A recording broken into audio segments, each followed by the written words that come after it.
Bagyong Esther pumasok na sa Philippine Area of Responsibility o PAR. Unang bagyo ng Hunyo, nagbabanda ng malalakas na pag-ulan as mas pinaigting na habagat. Magandang araw mga kababayan, narito na ang ulat panahon. Ito ang PNN Panahon News Network, ang inyong daily weather news authority ng bansa. Ngayong araw ng Biyernes, June 5, 2026, isang mahalagang weather development ng ating tinutukan matapos ideklara ng Pag-asa na ang low pressure area sa hilagang kanluran ng Batanes ay ganap ng naging isang tropical depression Esther o Bagyong Esther, ang ikalimang tropical cyclone na ibinigyan ng local name ngayong taon at unang bagyo naman sa buwan ng Hunyo.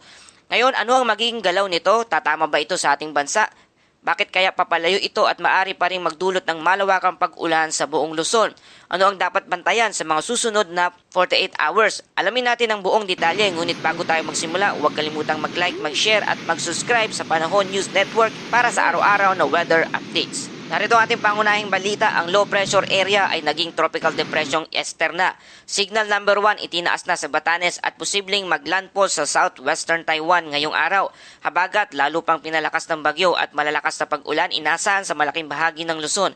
Posibleng maging tropical storm ang bagyong Esther habang nasa East China Sea. Mga kababayan, sa kasalukuyan, bandang alas 4 ng umaga namataan ang sentro ng Tropical Depression Esther o Bagyong Esther sa layong 225 km kanluran ng Itbayat, Batanes. Taglay nito ang hangin na 45 km per hour at may pagbugso na umaabot sa 55 km per hour.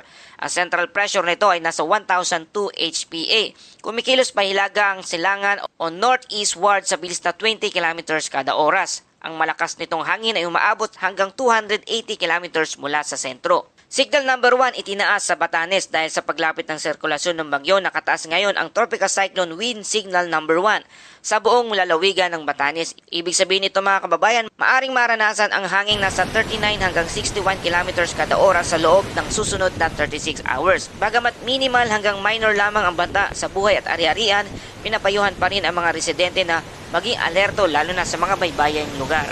Mga kababayan, ito ang pinakamahalagang bahagi na ating forecast batay sa kasalukuyang galaw ng Bagyong Esther at sa umiiral na steering wind sa paligid nito. Malinaw na hindi Pilipinas ang pangunahing target ng Bagyong Esther. Sa halip, ang direksyon nito ay northeastward ngayon, papalapit sa southwestern Taiwan ngayong araw at tatawid ito sa southern Taiwan mamayang gabi at lalabas naman ng Philippine Area of Responsibility bukas ng umaga. Papasok na ito sa East China Sea at patuloy na kikilos patungong hilagang silangan, kalaunan ay tutungo na ito sa southern Japan. Ang posibleng paglakas ng Bagyong Esther, bagamat tropical depression pa lamang ang bagyo, ngayon inaasahan sa darating na Sabado, araw ng bukas, June 5, ang tropical depression Esther ay posibleng maging isang tropical storm. At sa darating na June 7 o Linggo, patuloy na lalakas habang nasa East China Sea. At sa darating na Lunes, June 8 onwards, unti-unting hihina habang papalapit sa Japan. Sa madaling salita, mas malaki ang posibilidad na lalakas pa ang Bagyong Esther matapos nitong makalampas sa Taiwan. Ito ang tanong ng marami, bakit may epekto pa rin sa Pilipinas ang Bagyong Esther? Kung hindi naman tatama sa ating bansa, bakit tayo nag-aalala? Ang sagot ay dahil sa habagat mga kababayan. Habang papalayo ang Bagyong Esther, hinihila nito ang napakaraming moisture mula sa West Philippine Sea. Dahil dito lumalakas ang southwest monsoon o hanging habagat. Dumadami ang mga ulap, tumitindi ang mga pag-ulan at lumalakas ang pagbugso ng hangin at lumalaki ang mga alon. Ito ang tinatawag nating indirect effect ng bagyo. Kaya narito ang mga lugar na maaring makakaranas ng malalakas na pag-ulan ngayong araw, karamihan dito sa buong Luzon, lalo na sa Ilocos Region, Central Luzon, Metro Manila, Calabarzon, Mimaropa, Bicol Region. Sa darating naman na bukas, June 6, araw na Sabado, sa lugar ng Batanes, Babuyan Island, Ilocos Region, Isabela, Zambales, Bataan, Metro Manila, Calabarzon, Occidental, Mindoro. At sa darating na linggo, dito sa lugar ng Ilocos Region, Zambales, Babuyan Island at Batanes, patuloy pa rin ang posibilidad ng mga pag-ulan sa mga lugar na nabanggit.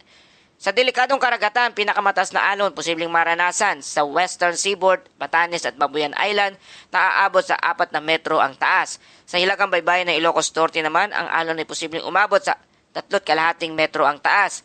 Sa Ilocos Sur at sa nalalabing bahagi ng Batanes, ang alon ay posibleng pumalo sa 3 metro ang taas dahil dito may higpit na ipinagbabawal ang paglalayag ng mga maliliit na bangka at mataas ang panganib ng pagtaob ng mga bangkang dimotor. Delikado para sa mga mangingisda ang maglayag sa ngayon. Mga kababayan, kapansin-pansin ngayong taong 2026 ay mas maaga nating nararanasan ang serye ng mga weather system.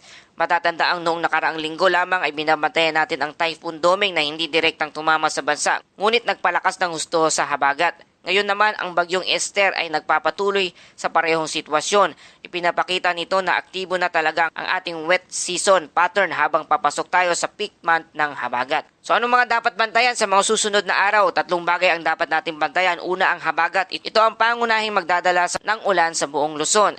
Ang paglakas ng bagyong Esther ay posible itong maging tropical storm bukas. Ang bagong low pressure area o LPA sa Pacific, may mga sinyalis pa rin na panibagong weather disturbance sa silangang bahagi ng bansa na maaring bantayan sa mga susunod na araw. Para sa buod ng ating balita, Tropical Depression Bagyong Esther nabuo na sa loob ng ating Philippine Area of Responsibility o PAR. Signal number 1 nakataas sa Batanes. Tatawid sa southwestern Taiwan ngayong araw ang Bagyong Esther at lalabas naman ng PAR bukas ng umaga. Posibleng maging tropical storm sa East China Sea ang Bagyong Esther at hindi inaasang maglalandfall ito sa ating bansa. Ngunit patuloy itong palalakasin ang hanging habagat at malalakas na pag-ulan, posible sa malaking bahagi ng buong Luzon. At dumako na tayo sa ating Bible verse of the day mula sa Psalms 121 verse 1 and 2. I lift my eyes to the mountain. Where does my help come from? My help comes from the Lord, the maker of heaven and earth.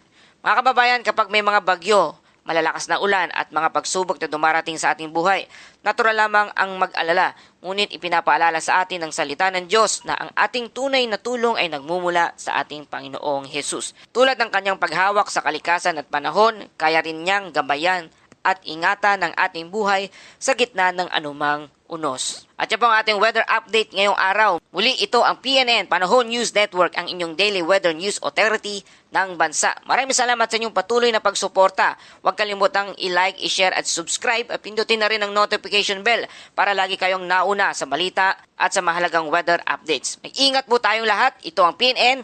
Muli hanggang sa susunod na ulat panahon.